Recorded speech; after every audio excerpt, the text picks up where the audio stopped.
जय हिंद। पहला प्रश्न, हाल ही में विश्व खाद्य सुरक्षा दिवस 2024 कब मनाया गया? 7 जून को। विश्व खाद्य सुरक्षा दिवस 7 जून को मनाया जाता है। इसे मनाने की घोषणा 2018 में होती है और इस बार की थीम है food security prepare for unexpected, अर्थात जो हो नहीं सकता उसके लिए भी तैयार रहे फूड सिक्योरिटी में। विश्व खाद्य दिवस 16 अक्टूबर को मनाया जाता है क्योंकि 16 अक्टूबर 1945 को ही फाओ अर्थात खाद्य एवं कृषि संगठन की स्थापना होती है और इसका हेडक्वार्टर रोम इटली में है। और रोम किस नदी के किनारे स्थित है? तो यह टाइबर नदी के किनारे स्थित है। फूड सिक्योरिटी एक्ट कब का है भारत में? तो 2013 का है। लल्लन टॉप प्रश्न है, विश्व दुग्ध दिवस कब मनाया? 1 जून को मनाया जाता है और राष्ट्रीय दुग्ध दिवस 26 नवंबर को मनाया जाता है वर्गीस कुरियन के जन्म दिवस पर। और भारत में श्वेत क्रांति के जनक वर्गीस कुरियन है। विश्व समुद्र दिवस 8 जून को मनाया जाता है। विश्व रक्तदाता दिवस 14 जून को मनाया जाता है क्योंकि लैंड कार्लस्टनर का जन्मदिन है और इनके द्वारा ए, बी और ओ ब्लड ग्रुप की खोज की गई थी। अंतर्राष्ट्रीय योग दिवस 21 जून को मनाया जाता है और पहली बार 2015 में मनाया गया था। अंतर्राष्ट्रीय ओलंपिक दिवस 23 जून को मनाया जाता है क्योंकि 23 जून 1894 को ही अंतर्राष्ट्रीय ओलंपिक संघ की स्थापना होती है। नेक्स्ट प्रश्न है, हाल ही में दुनिया की दूसरी सबसे मूल्यवान कंपनी का खिताब किसने हासिल किया है? तो एनवीडिया के द्वारा हासिल किया गया है। विश्व की सबसे बड़ी मूल्यवान कंपनी कौन सी है? तो वह है माइक्रोसॉफ्ट, जो कि यूएसए की है और सेकेंड अब बन गई है एनवीडिया कंपनी। यह क्या निर्माण करती है? तो जो सेमीकंडक्टर है उनका निर्माण करती है और इसका टर्नओवर है 3.06 ट्रिलियन इसका टर्नओवर है कुल। और इसकी स्थापना 1993 में होती है। और इसने किस कंपनी को रिप्लेस किया है? तो एप्पल को रिप्लेस किया है। पहले एप्पल दूसरे नंबर पर थी, अब एनवीडिया कंपनी हो चुकी है। कुछ सूचकांक और उनमें भारत की रैंक। सेकंड स्थान भारत का किस में? तो प्लास्टिक के कुप्रबंधन में पहले स्थान पर चीन है, दूसरे स्थान पर भारत है।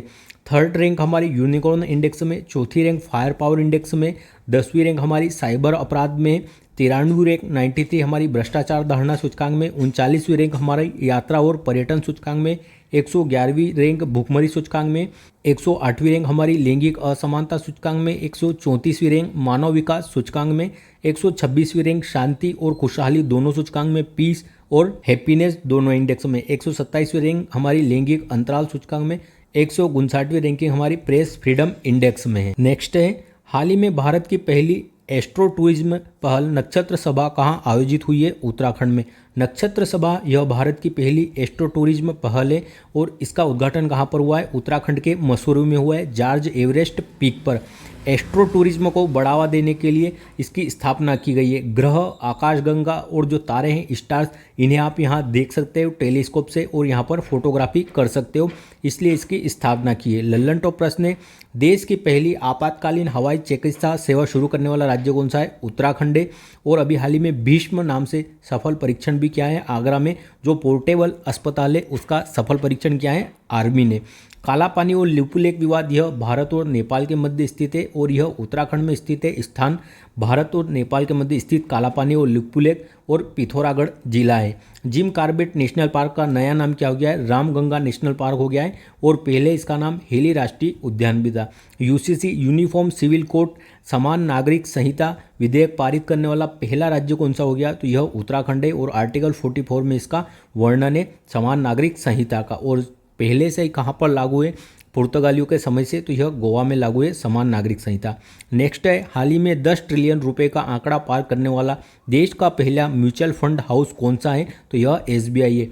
एसबीआई म्यूचुअल फंड 10 ट्रिलियन रुपए का आंकड़ा पार करने वाला भारत का पहला म्यूचुअल फंड हो चुका है। और इसकी टैगलाइन क्या है एसबीआई म्यूचुअल फंड की? तो ए पार्टनर फॉर लाइफ इसकी टैगलाइन है। मिलियन अर्थात क्या होता है? 10⁻6 मिलियन और बिलियन होता है 10⁹ और ट्रिलियन होता है 10⁻12। ललन टॉप प्रश्न है, इंपीरियल बैंक की स्थापना कब होती है? तो bank of Bengal, bank of Madras और बैंक ऑफ मुंबई, इन सबका विलय करके 1921 में इंपीरियल बैंक का गठन होता है और इसी बैंक का 1955 में राष्ट्रीयकरण करके एसबीआई बैंक नाम दे दिया गया। और इसका मुख्यालय नरीमन हाउस मुंबई में है और गोरेवाला समिति की अनुशंसा पर इसका गठन किया था एसबीआई का। इलेक्टोरल बॉन्ड के लिए किस बैंक को अधिकृत किया गया था? तो यह एसबीआई को ही किया गया था। भारतीय बीमा विनियामक सुरक्षा का मुख्यालय कहाँ पर है? तो हैदराबाद में इसका मुख्यालय है भारतीय बीमा विनियामक संस्थान का। भारत के सर्वप्रथम किस बैंक का राष्ट्रीयकरण हुआ था? तो आरबीआई का राष्ट्रीयकरण हुआ था सबसे पहले 1 जनवरी 1949 को।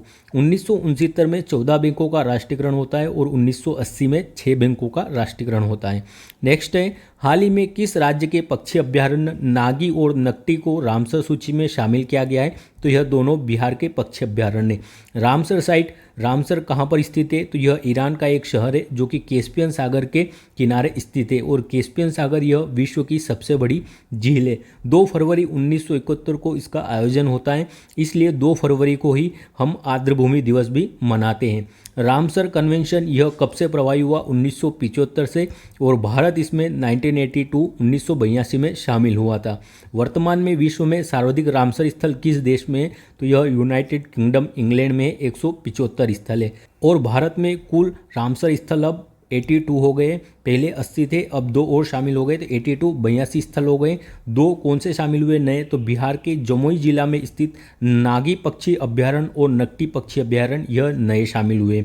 सर्वाधिक रामसर स्थल किस राज्य में है? तो यह तमिलनाडु में है, 16 रामसर स्थल है और दूसरे स्थान पर है उत्तर प्रदेश। फर्स्ट रामसर स्थल कौन शामिल हुआ था भारत का? कौन सा स्थल? तो यह चिल्का झील हुई थी जो कि उड़ीसा में स्थित है। लल्लन टॉप प्रश्न, भारत में कुल यूनेस्को स्थल कितने हैं? तो 42 स्थल है यूनेस्को के, जो 34 है यह सांस्कृतिक है, 7 प्राकृतिक है और 1 मिश्रित है कंचनजंगा। 42वां स्थान होलेश्वर मंदिर को शामिल किया था जो कि कर्नाटक का है। 41वां स्थान शांति निकेतन है, वेस्ट बंगाल में स्थित है। 40वां स्थान धोलावीरा था जो कि गुजरात में स्थित है और 39वां स्थान रामाप्पा मंदिर था जो कि तेलंगाना में स्थित है। तो कुल 42 यूनेस्को स्थल है। भारत में यूनेस्को में शामिल अमूर्त धरोहर कितनी है? तो 15 अमूर्त धरोहर है भारत की, जिन्हें हम छू नहीं सकते उन्हें अमूर्त धरोहर कहते हैं। और 15वां अभी हाल ही में शामिल हुआ था गरबा, इसमें कालबेलिया भी शामिल है जो कि राजस्थान का नृत्य है, गरबा शामिल है और दुर्गा पूजा भी शामिल है जो कि वेस्ट बंगाल की है। भारत के कितने बायोस्फीयर रिजर्व यूनेस्को में शामिल है? तो कुल बायोस्फीयर रिजर्व कितने भारत में? 18 है, उनमें से 12 बायोस्फीयर रिजर्व यूनेस्को में शामिल है। फर्स्ट शामिल होने वाला स्थल नीलगिरी था और अभी 12वां अंतिम कौन सा शामिल हुआ है नवीनतम? तो यह पन्ना बायो रिजर्व शामिल हुआ है, यह मध्य प्रदेश में स्थित है। मॉन्टेक्स रिकॉर्ड में कितने स्थल शामिल है? तो 2 स्थल शामिल है मॉन्टेक्स रिकॉर्ड में। मॉन्टेक्स रिकॉर्ड क्या होता है? तो ऐसे रामसर स्थल जहां पर संवेदनशीलता अधिक है और उनको खतरा है, उनके संरक्षण के लिए इन्हें मॉन्टेक्स रिकॉर्ड में शामिल किया जाता है। तो 2 स्थल शामिल है, केवलादेव पक्षी अभ्यारण्य और लोकटक झील।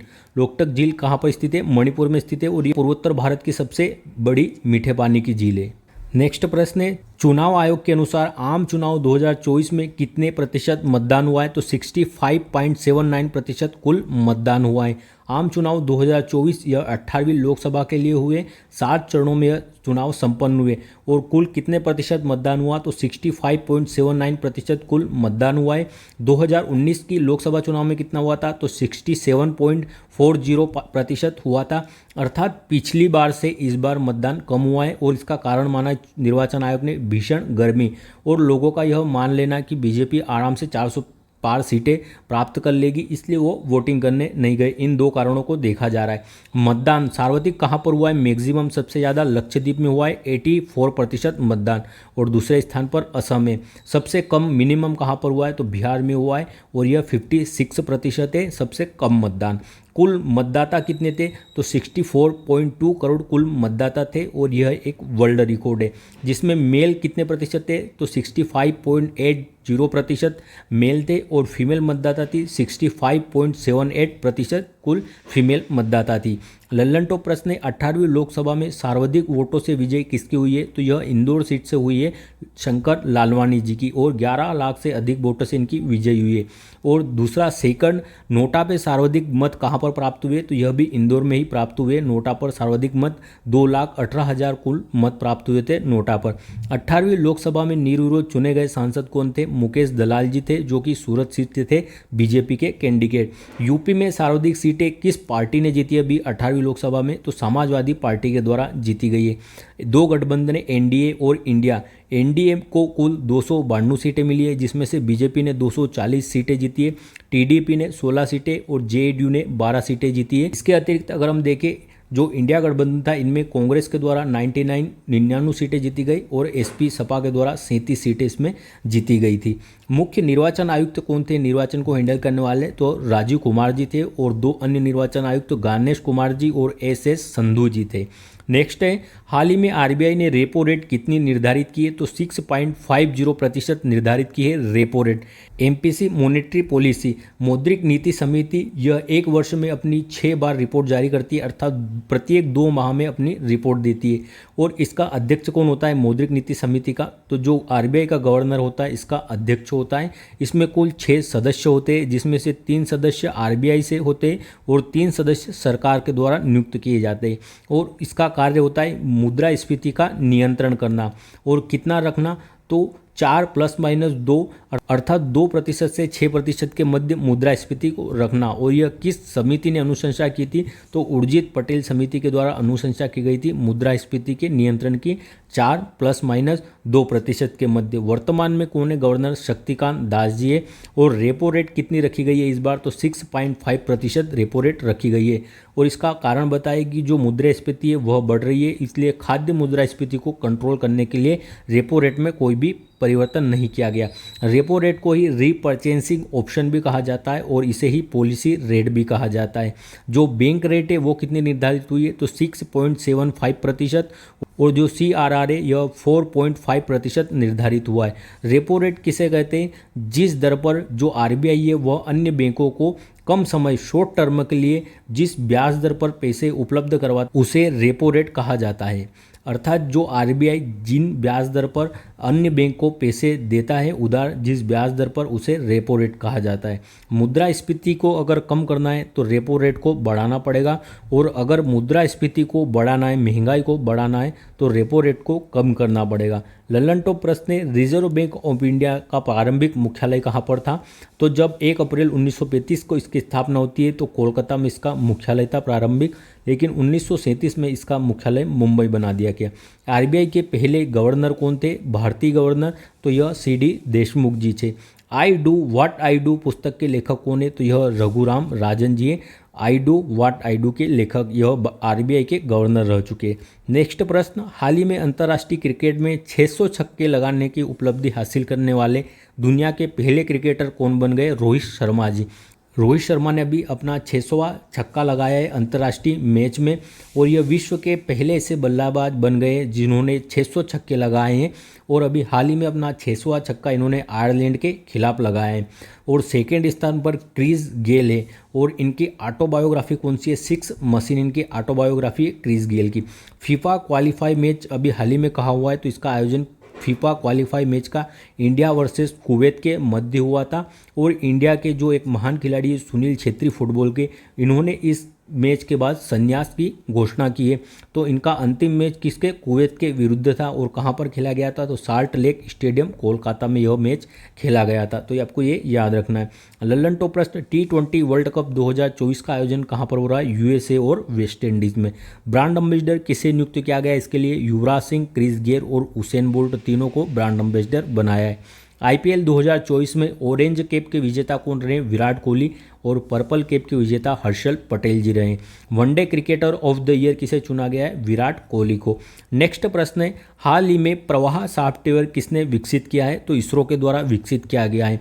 प्रवाह सॉफ्टवेयर इस तरीके से प्रवाह लिखा गया है, प्रवाह सॉफ्टवेयर यह इसरो ने विकसित किया है, और कहाँ पर, तिरुवनंतपुरम में जो विक्रम साराभाई स्पेस सेंटर है यहाँ पर इस डिज़ाइन को तैयार किया गया है या इसे विकसित किया गया है।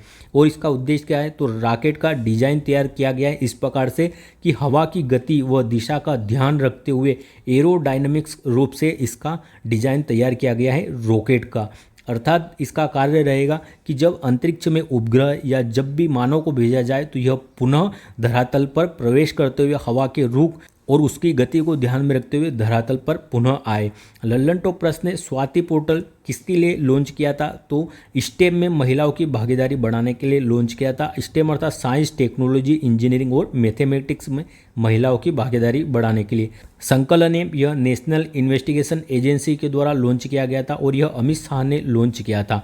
सारथी 2.0 ऐप किसने लॉन्च किया है, तो यह सेबी के द्वारा लॉन्च किया गया है। सक्षम पोर्टल यह चीफ इलेक्शन कमीशन इंडिया ने जारी किया था और सुस्वागतम पोर्टल यह सुप्रीम कोर्ट के द्वारा जारी किया गया था। नेक्स्ट प्रश्न है, हाल ही में Dilip Bose life time achievement पुरस्कार से किसे सम्मानित किया गया है? नरसिंह जी को। Dilip Bose life time achievement पुरस्कार यह नरसिंह जी को सम्मानित किया गया है और यह टेनिस के कोच रह चुके हैं पूर्व हमारे नरसिंह जी।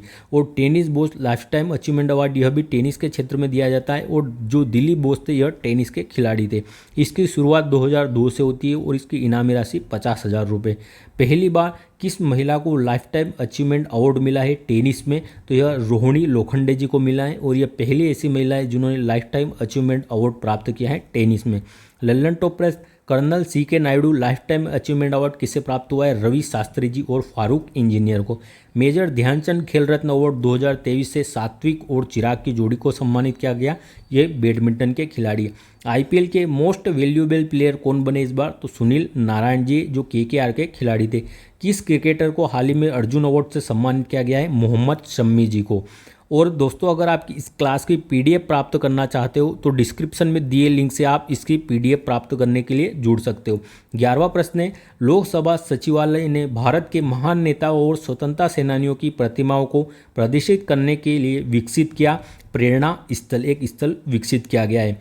और अगर आपको यह क्लास अच्छी लगी हो रिवीजन की दृष्टि से और आपके लिए हेल्पफुल हो तो चैनल को सब्सक्राइब अवश्य करें और हो सके तो वीडियो को भी शेयर करें। अब हम कल के प्रश्नों का रिवीजन करते हैं। बोइंग के स्टारलाइनर अंतरिक्ष यान को उड़ाने वाली पहली महिला कौन बनी है? तो यह सुनीता विलियम्स बनी है। हाल ही में बायो फार्मास्यूटिकल गठबंधन की घोषणा कहाँ हुई है? USA में। हाल ही में चर्चा में रहे ऑपरेशन अनथिंकेबल का संबंध किससे? रूस से है। हाल ही में स्वदेशी वायु गुणवत्ता निगरानी प्रणाली AQAIMS और एयर प्रवाह ऐप किसने लॉन्च किया है? तो यह इलेक्ट्रॉनिक्स और IT मंत्रालय के द्वारा। पहला इंडो पैसिफिक आर्थिक ढांचे पर स्वच्छ अर्थव्यवस्था निवेश फोरम कहाँ आयोजित हुआ है? सिंगापुर में। अंतरिक्ष में 1000 दिन पूरे करने की उपलब्धि हासिल करने वाले पहले व्यक्ति ओलेग कोनोनेंको का संबंध किससे? रूस के एस्ट्रोनॉट है। हाल ही में पुनः सक्रिय हुआ किलौआ ज्वालामुखी कहाँ स्थित है? तो यह USA में स्थित है, हवाई द्वीप पर। हाल ही में अनारक्षित सीट से जीतने वाली सबसे कम उम्र की आदिवासी महिला सांसद कौन है? तो यह प्रियंका जारकी होली जी है और यह सबसे कम उम्र में MP बनने वाली आदिवासी महिला है। हाल ही में चर्चा में रहा कर्नाटक का शरवती घाटी अभ्यारण्य का संबंध किससे है? तो शेर पूंछ वाले मेकांग बंदर से इसका संबंध है।